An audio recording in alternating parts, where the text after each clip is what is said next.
Hello welcome back everyone. Will continue with the problems of compound interest. काफ़ी questions कर ली हैं, 2A पूरी कर ली है, 2B के काफ़ी क्वेश्चंस कर लिए हैं।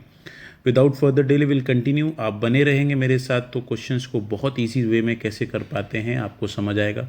ज़रूरी जहाँ नहीं है वहाँ फॉर्मूले भी हम यूज़ नहीं करते हैं। अगर आप ये पहली वीडियो ज्वाइन कर रहे हैं कंपाउंड इंटरेस्ट पे तो पुरानी वीडियोज़ एक बार ज़रूर देखें। 14 problem, simple interest on a certain some of money for 3 years, 3 साल के लिए सिंपल इंटरेस्ट 5% पे इतना दिया है। सिंपल इंटरेस्ट का फॉर्मूला बनता है PRT/100। वो कह रहे हैं कि सिंपल इंटरेस्ट है 1200, ठीक बात है। प्रिंसिपल हमें पता नहीं, रेट 5% है, 3 साल के लिए था ये। अगर P की वैल्यू निकालनी है, जाहिर सी बात है 1200 ऊपर है, 100 भी डिनोमिनेटर से न्यूमरेटर में चला जाएगा और 5 3 ज़ा 15, 15 8 ज़ा 120 होता है। 8000 रुपीज़ आपका P आ जाएगा। Find the compound interest on the sum of money for 2 years at the same rate interest payable annually.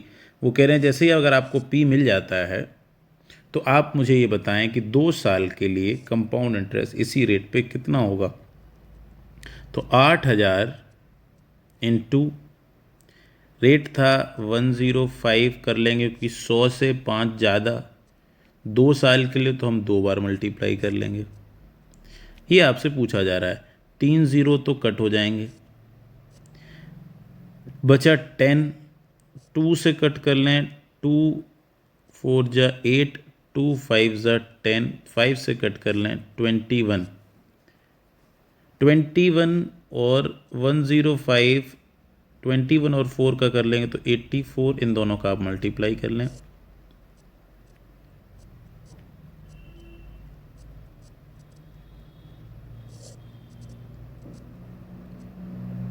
$8820 आपका आंसर आ जा रहा है। अगर इंटरेस्ट कोई आपसे कहता है, ये अमाउंट है आपका, अगर कोई इंटरेस्ट की बात करता है अमाउंट विल बी 8820। अगर कंपाउंड इंटरेस्ट पूछेगा तो 8000 तो रुपए ही थे, तो ये 820 ही तो ज़्यादा मिले, वही आपका इंटरेस्ट हो जाएगा। ठीक बात है, आसान बनता था, कोई मुश्किल बात नहीं थी। आगे चल रहे हैं। इन वॉट टाइम, समय नहीं दिया है हमें, और जब भी समय नहीं दिया रहेगा तो अकेला एक ऐसा केस बनता है कि हम परसेंटेज के लॉजिक से नहीं फॉर्मूले से डील करेंगे। ये पिछले वीडियोस में भी हमने डिस्कस किया है। A is equal to P 1/R/100 की पावर n, ये कंपाउंड इंटरेस्ट के अमाउंट का फॉर्मूला होता है। वो कह रहे हैं कुछ 15,625 रुपये थे, वो जाके हो गए हैं 17,576। रेट उन्होंने बता दिया है कि 4% था। कितनी साल के लिए था वो आपको नहीं बताया, यही एन अननोन है। ध्यान से देखो, 17576 नीचे 15625, यहाँ अगर मैं एलसीएम ले लूँ 100 तो आ जाएगा 100 + 4।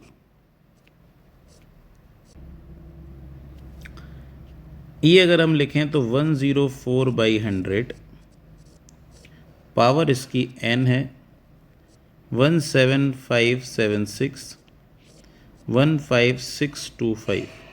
कटिंग कर लें अगर 4 से तो ये 25 4 जा ये 26। अब हम ये ध्यान दें कि हमें जब भी क्वेश्चन आएगा तो देखो, या फिर तो n की वैल्यू 2 साल होगी, 3 साल होगी, 4 साल होगी। अगर ये वाला जो टर्म है इस साइड 25 का स्क्वायर होता तो n 2 हो जाता। अगर ये 625 होता, ये 625 तो है नहीं, तो ये क्यूब हो सकता है। अगर हम देखें तो हम ट्राई कर लेंगे। आप 625 का 25 में मल्टीप्लाई करके देख लो। 5 5 ज़ा 25, 2 12 1, 5 2 ज़ा 10, 5 2 6 5 1। देख पाते हैं कि नहीं? तो ये जो लेफ्ट हैंड साइड है ये क्यूब है, किसका है? 26/25 का। और ऐसा हमेशा ही होगा ही होगा। या फिर तो वो स्क्वायर होगा नहीं तो क्यूब होगा। बस हमें इतना अलर्ट रहना है कि क्या है। इस साइड दिया है n, तो कंपेयर कर दें हम पावर्स, कंपेयरिंग पावर्स, क्योंकि बेस तो सेम ही है, n इक्वल टू 3 ईयर्स। ठीक बात है। इतना तो एनालाइज करना हमारे लिए आसान बनता है कि क्या ये स्क्वायर है या क्यूब है। मेरे हिसाब से तो 3 से ज़्यादा आपसे पूछा भी नहीं जाएगा, ठीक है, क्योंकि इतना बड़ा मल्टीप्लाई कौन ही चेक करवाएगा आपसे। इन हाउ मेनी ईयर्स, फिर वही सवाल आ जाता है। फॉर्मूला लिख रहा हूँ, a is equal to P 1/r/100 की पावर n, 9317, p आपका 7000, 1 + 10/100। अगर आप एलसीएम ले लें और p को इधर भेज दें जैसा हमने लास्ट क्वेश्चन में किया था,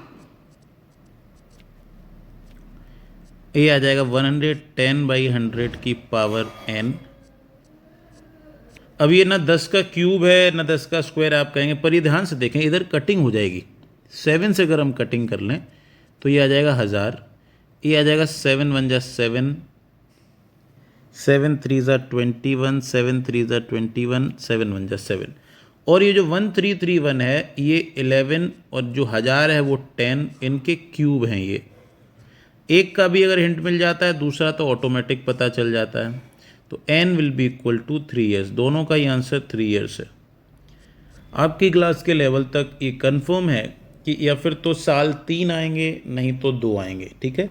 4 पावर कैलकुलेट करना मुश्किल बनता है, तो कोई रेयर ही है जो पूछेगा, ठीक बात है। आगे चल रहे हैं, चलिए आगे बढ़ रहे हैं।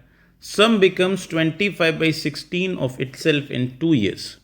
2 साल में इतना गुना हो जाएगा। क्या पी था पता नहीं, क्या रेट था पता नहीं। अगर P लिख लेते हैं हम, रेट जो भी होता था उसका 100 से ऊपर ऐड करते थे, अभी तो पता ही नहीं है तो हम XC लिख लेते हैं। 2 बार था तो हमने 2 बार लिख लिया। वो आपसे कह रहे हैं कि जो भी आंसर आएगा वो P का कितना आएगा, 25/16। चलो ये भी लिख लिया। ये समझना बहुत ज़रूरी है। कुछ रुपए थे P, वो एंड में जाके अमाउंट कितना हो जा रहा है, 25/16 P। तो इस P से ये P कट जाएगा, इस साइड आ जाएगा x², नीचे आ जाएगा 10,000, यहाँ आ जाएगा 25/16। मैं 10,000 उधर भेज दे रहा हूँ। 25 × 10,000/16, ये तो x² के बारे में बात हो रही है। x का मतलब इसी का हो जाएगा रूट, और सबका रूट एग्जैक्ट हमें पता है। बताइए क्या है। 25 का तो 5 होता है, इसका 100 होता है, नीचे 4। कटिंग कर लेते हैं। 25 5 ज़ा 125, x की वैल्यू 125 आई है। ध्यान देना इस चीज़ का। अब हमेशा जब हम क्वेश्चंस करते थे, आपको याद है कि जो भी परसेंटेज होता था वो हम ऐड करके ऊपर लिखा करते थे। अगर 100 होता था तो यहाँ क्या लिखते थे, 125। तो जाहिर सी बात है ये 100 से 25 ज़्यादा है, तो रेट ऑफ इंटरेस्ट कितना आएगा, 25%। Rate of interest is 25%। क्यों ऐसा लिख रहे हैं वो बात समझा करो आप। मैं पीछे भी आ जाता हूं अगर आपको डाउट है। देखो, जो डायरेक्ट मेथड हम यूज़ करते थे, यहाँ देखो 5% था तो मैंने 100 के ऊपर क्या लिखा था, 105 लिखा था कि नहीं, 5 जोड़ के। तो अगर ऊपर 125 आया है तो मतलब रेट कितना हुआ होगा, 25 होगा, तभी 100 में जोड़ा होगा तो 125 आया होगा। ठीक बात है कि नहीं। आगे चल रहे हैं। 2 इक्वल सम्स वर इन्वेस्टेड। 2 इक्वल सम इन्वेस्ट किए गए, एक 5% पे, 6% पे, 2 साल के लिए। उनका अंतर दे दिया है कंपाउंड इंटरेस्ट का। इक्वल सम है मतलब P की वैल्यू फिक्स है। एक तरफ वो कह रहे हैं कि आप P की वैल्यू में 5% का मतलब 105/100 और 105/100, एक तो ये कह रहे हैं वो। एक तरफ एक तो ये केस है, ये केस 1 है। इसमें जितना भी इंटरेस्ट आ रहा है, और एक केस 2 है जिसमें P × 106/100 है और 106/100 है। सही बात है कि नहीं। इसमें अलग कुछ इंटरेस्ट आएगा, दोनों का अंतर वो कह दे रहे हैं कितना है 422, तो दोनों का डिफरेंस हम लिख लेंगे। जितना इंटरेस्ट में अंतर आएगा कि पी की वैल्यू उतना ही अमाउंट में भी आएगा। किस में ज़्यादा इंटरेस्ट आएगा, इसमें ज़्यादा आएगा, इसमें कम आएगा। तो देखो कैसे लिख लेते हैं, पी 106 का स्क्वायर डिवाइडेड बाई 100 का स्क्वायर, ये माइनस पी 105 का स्क्वायर डिवाइडेड बाई 100 का स्क्वायर, इन दोनों का अंतर कितना उन्होंने बोल दिया है 422। इसको लिखना हमें समझना पड़ेगा, तब क्वेश्चन आसान बनेगा। 5% का अलग अमाउंट है, 6 का अलग है, उनका अंतर 422 है। अब इसमें देखो लेफ्ट साइड के हम कुछ कॉमन ले सकते हैं। देखो हम p भी कॉमन ले सकते हैं और 100 का स्क्वायर भी कॉमन ले सकते हैं। बचेगा क्या मेरे पास,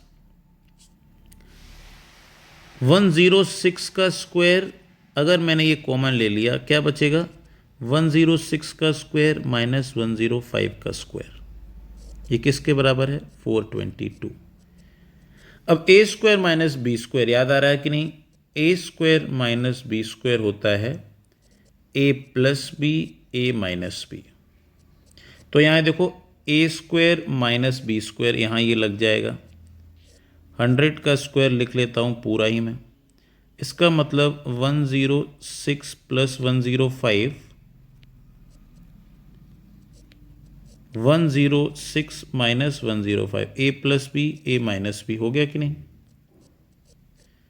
अब इसका टोटल क्या आ रहा है यहाँ लिख लेता हूँ, p by 1 2 3 4 into 211 into 1 is equal to 422। ये पूरा कट हो जा रहा है कि नहीं, 2 से 10,000 उधर चला जाएगा, p का वैल्यू आ जाएगा 20,000 रुपये। बहुत आसान बनता था, लॉजिक समझना पड़ेगा आपको। एक अलग अमाउंट बन रहा है जब 5% है, एक अलग अमाउंट बन रहा है जब 6% है, दोनों का अंतर निकालना है। उसको अंतर को 422 के बराबर रख दो, थोड़ा सा सॉल्विंग करो पुरानी इक्वेशंस के साथ, आपका आंसर आ जाएगा। अननेसेसरी आप और किसी मेथड से जाएंगे तो प्रिलोंग करेंगे क्वेश्चन को, और कुछ नहीं। ठीक बात है, आगे चल रहे हैं। A sum of money is invested 16% per annum compounded half yearly। Half yearly का बात है, अलर्ट हो जाएंगे। If the difference at the end of 6 months and 12 months is 432, बिल्कुल पिछले जैसा सवाल है, मेरी बात समझ पा रहे हैं।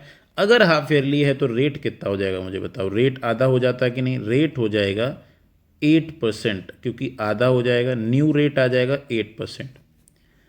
अगर कोई 2 टाइम इंटरवल की बात कर रहा है कि 12 महीने का मतलब है 2 बार ब्याज मिल जाएगा, तो P 2 बार का मतलब कितना हो जाएगा 108/100 और 108/100। 12 महीने में कितने बार ब्याज मिल जाएगा, 2 बार। एक तो ये आएगा अमाउंट, पिछला ही जैसा सवाल है बिल्कुल।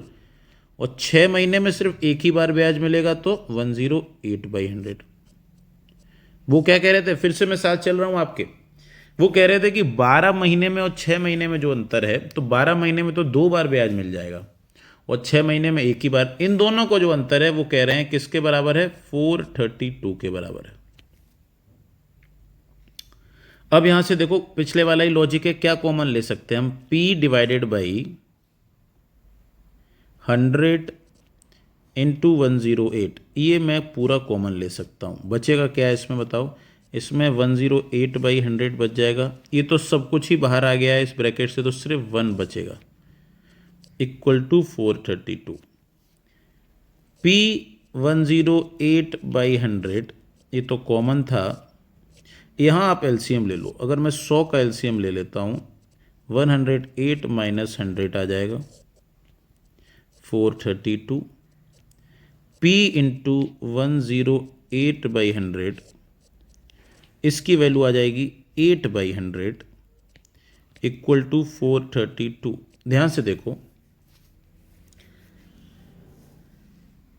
ये 4 से पूरा कट हो जाएगा, 8 4 जा 32, सही बात है कि नहीं। और ये 4 2 जा 8, 2 से इसको करो 50, 50 इंटू 100, P का वैल्यू आ जाएगा ₹5000। आसान बनता है, सिर्फ क्वेश्चन का लॉजिक खत्म हो जाता है यहीं। कंपाउंड इंटरेस्ट चैप्टर का जो लॉजिक क्लास 9th का है वो यहीं ख़त्म हो जाता है, उसके आगे तो मियर कैलकुलेशन है। और कुछ नहीं। 3 स्टेप्स जो आगे किए हैं वो सिर्फ आपके कैलकुलेशन का पार्ट है। 2 टाइम इंटरवल में, एक टाइम इंटरवल में जो अंतर है वो 432 रुपीज़ है। हाफ ईयरली है तो 1 साल में 2 बार ब्याज मिल जाएगा, 6 महीने में 1 बार, उनका अंतर रख दो। फिर कॉमन, कटिंग, ये सब चीज़ें part and parcel of maths है, ठीक है। ये इस चैप्टर का लॉजिक नहीं है, ठीक बात है। आगे चल रहे हैं। Find the amount when 18,000 is invested for 2.5 years, लिखा है ये 2.5 years eight 8% per annum compounded annually, ठीक है। 18,000 रुपीज़ हैं।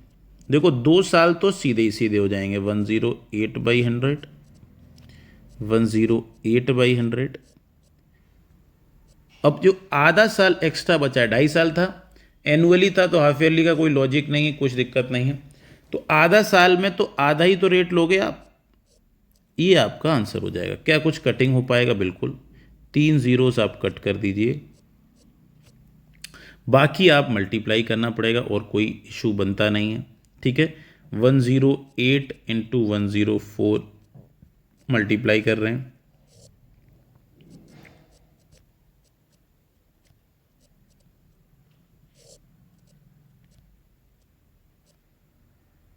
ये आ गया। इसमें आप चाहो तो डायरेक्ट अगर करें तो कर लो पहले, कोई दिक्कत नहीं। इसमें 108 का दोबारा कर लो। 8 2 जा 16, 1 2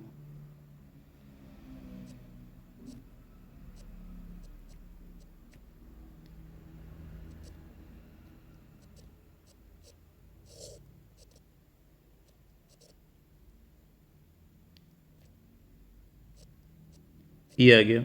इसमें आप 18 का मल्टीप्लाई कर लें। 18 के मल्टीप्लाई के लिए तो हमें टेबल की ज़रूरत नहीं पड़ेगी कि एक एक करके करें, ठीक बात है कि नहीं। तो इसका अगर आप मल्टीप्लाई कर लेंगे 21,835,008, ये आपका आंसर आ जाएगा, ठीक बात है कि नहीं। अगर ये आपको आंसर मिल पड़ रहा है तो 3 जीरो नीचे थे, आपको याद है, तो 3 डेसिमल लग जाएंगे, तो आपका आंसर आ जाएगा ₹21,835। इतना ही छोड़ दीजिए आप, ठीक बात है कि नहीं। बाद में तो 2 जीरो हैं डेसिमल के बाद, तो फिर उसके बाद थर्ड नंबर पे लिखना ज़रूरी नहीं है। ये आपका आंसर हो जाएगा, ठीक बात है। लॉजिक क्या था इस क्वेश्चन में? लॉजिक बनता था कि 2.5 साल थे तो 2 साल तो पूरे, तो 108/100, 108/100। एक आधा साल था तो रेट भी आधा कर दिया। आगे चल रहे हैं। A man invested 3,072 for 2 years at compound interest after 1 year money amount, 1 साल बाद इतना हो जाता है रुपया। तो देखो आपका 3264 हो गया, किससे? 3072 से। माइनस करके देखो आप, 2, आपका सिंपल इंटरेस्ट 192 रुपीज़ बना इस 1 साल में, ठीक बात है कि नहीं। इससे हमें क्या रेट मिल जाएगा? बिल्कुल मिल जाएगा। सिंपल इंटरेस्ट का फॉर्मूला होता था PRT/100। सिंपल इंटरेस्ट हमने पता लगा लिया, क्योंकि इतने रुपए इतने हो गए हैं तो ब्याज कितना मिल गया हमें पता लगा लिया। रुपए थे हमारे 3072, रेट हमें पता नहीं, 1 साल के लिए डिवाइडेड बाई 100, ठीक बात है। आर अगर पता लगाना है तो 129,192,00,3072 इक्वल टू आर। आप चाहें तो डिवाइड कर लें, ठीक बात है। 3072 we have to divide 192,00,00, 6 times चला जाएगा, 6 2 जा 12, 1 43, 6 3 जा 18, 8 6 डेसिमल लगाना पड़ेगा, जाएगा नहीं। 2 से चला जाएगा, 2 2 जा 4, 7 2 जा 14, 3 2 जा 6,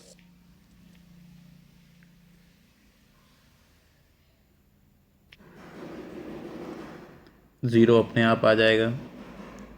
5 2 जा 10, 7 5 जा 30, 5 1 36, 5 3 जा 15। That means your rate is 6.25%, ठीक बात है कि नहीं।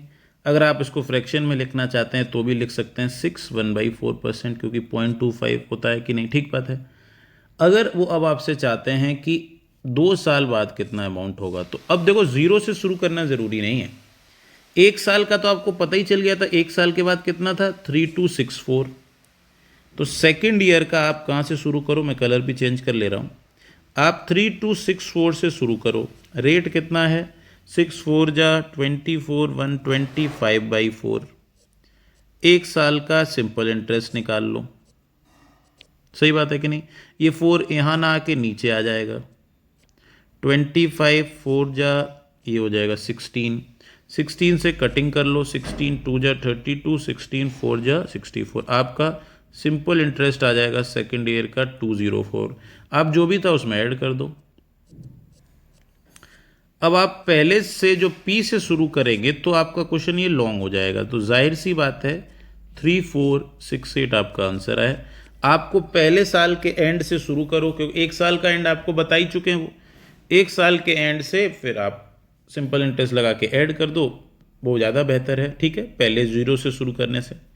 अ सम ऑफ मनी इन्वेस्टेड, 1 साल में 16,500 होता है, 3 साल में इतना हो जाता है। कुछ नहीं दिया है, ना रेट ना पी, बताओ कितना यूनिक सवाल बनता है। अच्छा ही 3 साल का मतलब है कुछ पी रहा होगा, और हम क्या लिखते थे बताओ, x/100, x/100 और x/100। सही बात है, 3 साल में ऐसा लिखा करते थे। कितना आंसर आएगा, ये अमाउंट यहाँ लिखते थे। एक और कंडीशन वो कह रहे हैं कि 1 साल में कितना होगा। 1 साल में तो हम एक ही बार लिखेंगे, कितना होगा 1 साल में। 1 साल में 16,500। ये एक क्वेश्चन बन मान लीजिए, 2 डेटा उन्होंने दिए हैं, इस तरीके से करेंगे तो शॉर्ट पड़ेगा आपको। अगर मैं डिवाइड कर देता हूँ पूरा, देखो 1 को 2 से क्यों कर रहे हैं कि भैया इक्वल टू का साइन है, दोनों तरफ जो करें तो कर दें, ठीक बात है।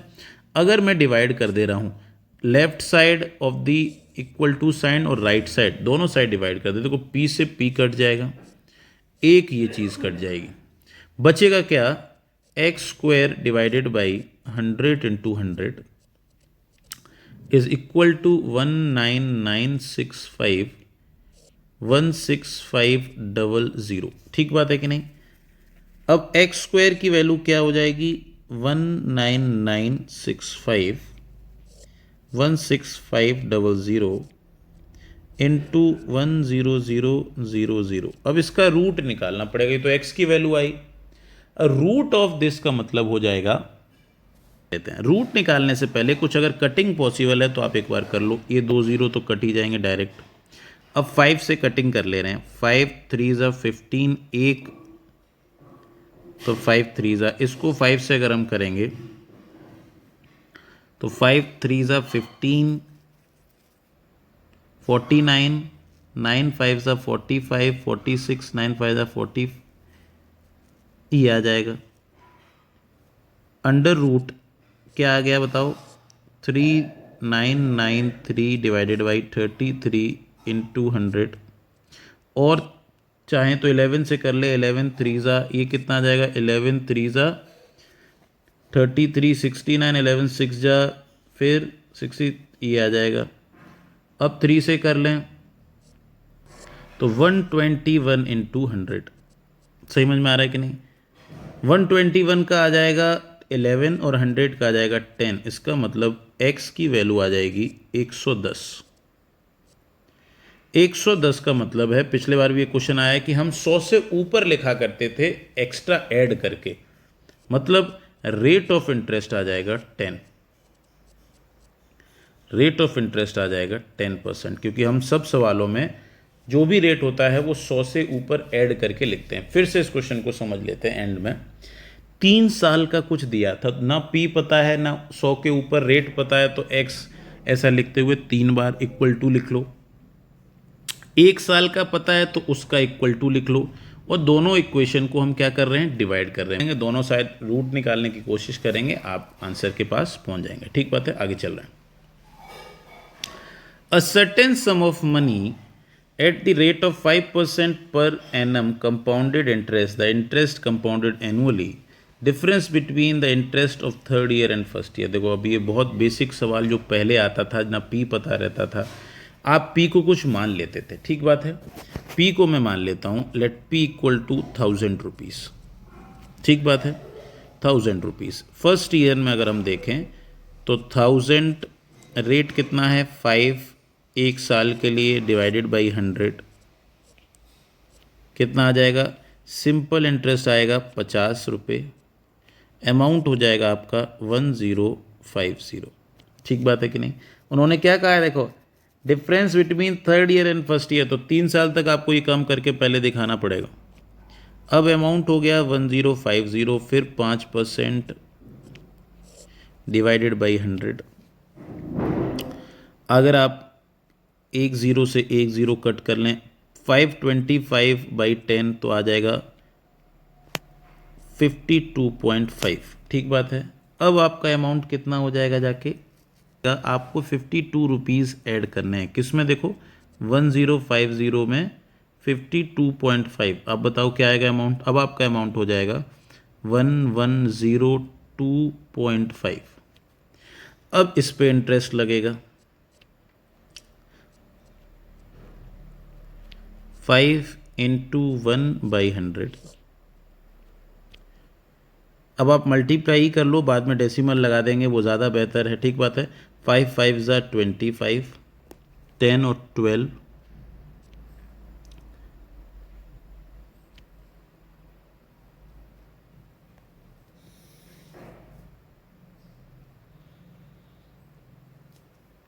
एक डेसिमल पहले से ही था, 100 से डिवाइड किया तो 2 डेसिमल, इतना आपका इंटरेस्ट आ जा रहा है, ठीक बात है कि नहीं। ये आपका इंटरेस्ट। अब वो कह रहे हैं कि ध्यान से देखो, आपको अमाउंट अब निकालने की ज़रूरत नहीं है क्योंकि आगे कंटिन्यू नहीं हो रहा है। वो कह रहे हैं कि इस पे ध्यान दो, इंटरेस्ट पे। वो कह रहे हैं थर्ड और फर्स्ट ईयर का अंतर। हमारा थर्ड और फर्स्ट ईयर का अंतर क्या है, मैंने पी माना था, मैंने प्रिंसिपल को पी माना था जब 1000, तो मेरा डिफरेंस आया है 5.125। देखो 55.125 में से 50 माइनस कर दो, आपको लाना है 102.5। क्या पी रहा होगा, ऐसे ही तो क्वेश्चन करते हैं, आप क्रॉस मल्टीप्लाई कर लें। एक्स का मल्टीप्लाई हो जाएगा 5.125 में, और 1000 का अगर इसमें कर दें तो एक तो डेसिमल हट गया, 2 ज़ीरो, और एक्स का वैल्यू हो जाएगा 102500 डिवाइडेड बाई 5.125, ठीक बात है कि नहीं। अगर आप डेसिमल हटाना चाहते हैं तो ऊपर नीचे आपको 1000 का मल्टीप्लाई करना पड़ेगा। क्या आ जाएगा, एक्स का value will be 1025 1 2 3 4 5 divided by 5125। देखो अगर आप ध्यान से देखें तो इसका ये डबल है यहाँ तक, तो आपकी वैल्यू हो जाएगी 20,000 रुपीज़। ये आपका पी आ जाएगा, जो हमने एज्यूम किया था वो सही नहीं था। 20,000 इज़ दी करेक्ट आंसर। हम मानते 1000 हैं, 1000 के हिसाब से जो मेरी वैल्यू आती है वो मैं लिख लेता हूँ। देखो ये रेशियो प्रोपोर्शन लगभग ये चौथा पांचवा क्वेश्चन है, अगर आप सभी वीडियो देखेंगे तो 1000 के हिसाब से मेरा क्या डिफरेंस आया ये जानना ज़रूरी है।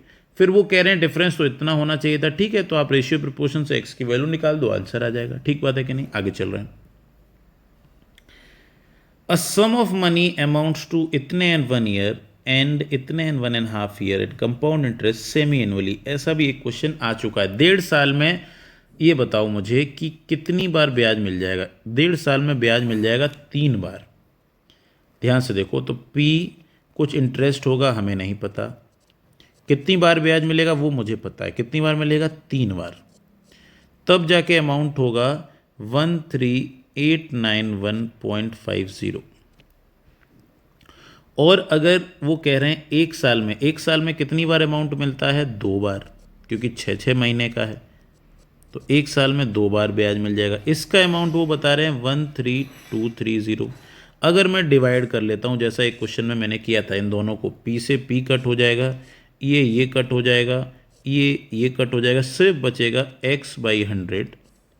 Is equal to 13891.50 divided by 13230। ये 100 उधर क्रॉस मल्टीप्लाई हो जाएगा, 1389150 13230, जीरो से ज़ीरो कैंसिल कर लीजिए, आप डिवाइड कर लीजिए, आपका आंसर आ जाएगा। ठीक बात है कि नहीं?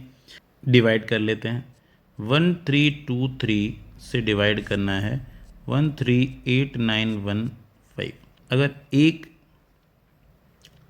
1323 बचेगा क्या? 6 मैं 1 ले रहा हूँ, 1 लेने से तो अब डिवाइड हो नहीं रहा है, तो एक मेरे को 0 इंसर्ट करना पड़ेगा। अब मैं 5 ले रहा हूँ। ठीक बात है कि नहीं?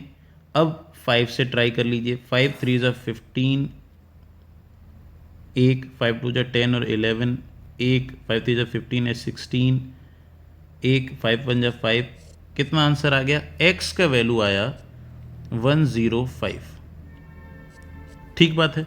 तो मेरी बात आप ध्यान से अब यहाँ से सुनोगे, x का वैल्यू 105 आया तो आपका रेट जो है वो 5%, वो भी हाफ ईयरली आया, क्योंकि क्वेश्चन हाफ ईयरली था। ध्यान से रखना, क्वेश्चन हाफ ईयरली था। तो यहाँ जो 100 के ऊपर मैं x लिख रहा हूँ वो 105 होना चाहिए था। 5% तो हाफ ईयरली है। अगर कोई पर एनम पूछता है तो पर एनम, क्योंकि हमको याद है एनम से हाफ ईयरली में आधा कर देते, तो अब उल्टा केस करना पड़ेगा। 10% आपका रेट आएगा पर एनम। हाफ ईयरली 5% और पर एनम 10%, ये आपका रेट हो जाएगा। क्या सिर्फ रेट पूछ रहे थे? नहीं, वो सम भी पूछ रहे हैं, तो हमें पी की वैल्यू भी निकालनी है। पी की वैल्यू आप कैसे निकाल लेंगे बताइए? कोई भी एक इक्वेशन आप ले लें और उसमें पुट कर लें एक्स की वैल्यू। ठीक बात है कि नहीं? और सॉल्व कर लें। कहने के लिए आप छोटा वाला ले लें, ये वाला 2 साल वाला। ठीक बात है कि नहीं? पी का वैल्यू हमें नहीं पता है।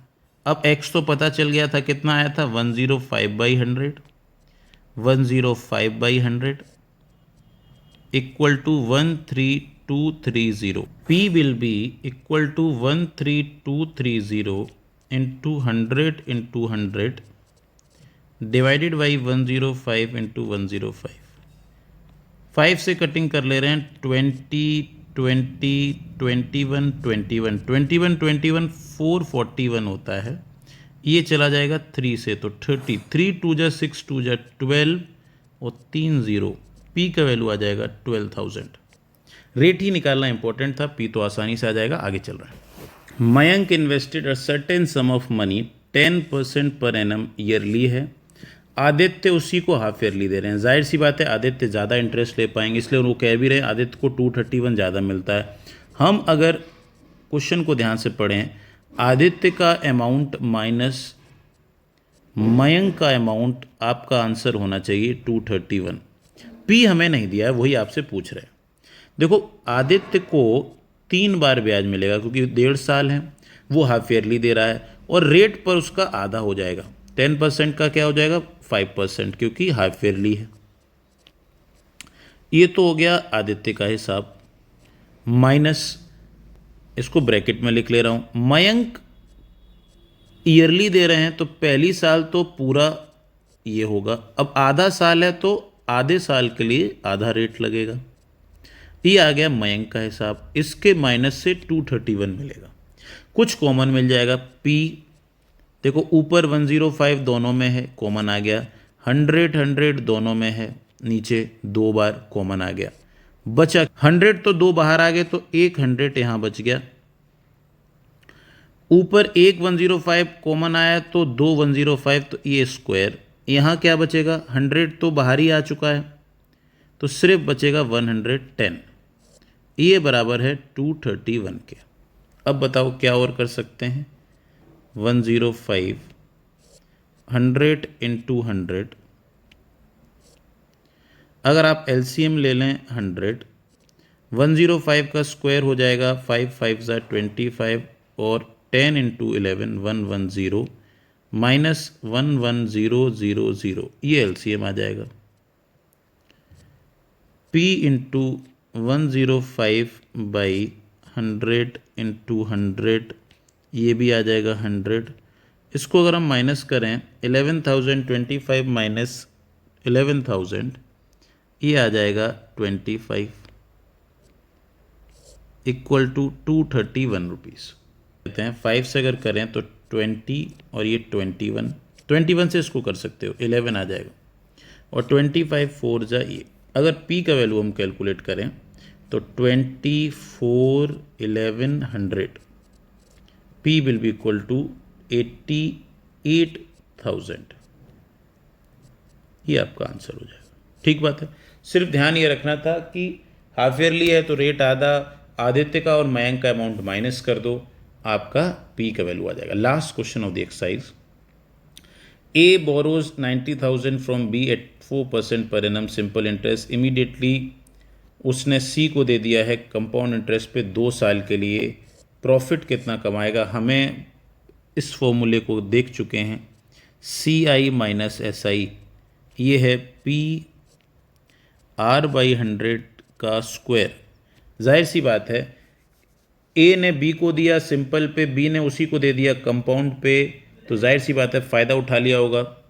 तो कितना फ़ायदा हुआ है वो compound interest minus simple interest ही होता है। आप चाहो तो बेसिक मेथड से भी कर सकते हो, लॉन्ग होता है क्वेश्चन, आंसर वही आएगा।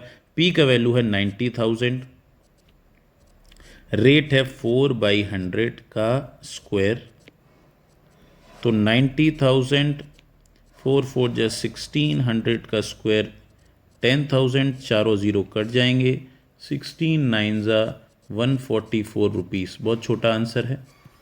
यहाँ हमारा सेकेंड एक्सरसाइज कंप्लीट होता है। अगर आपको सब समझ में आ रहा है, लॉजिकल लग रहा है कि इजी लग रहा है तो प्लीज़ शेयर करें, लाइक सब्सक्राइब करें, चैनल को प्यार अपना बनाते रहें कमेंट बॉक्स में। Thank you everyone.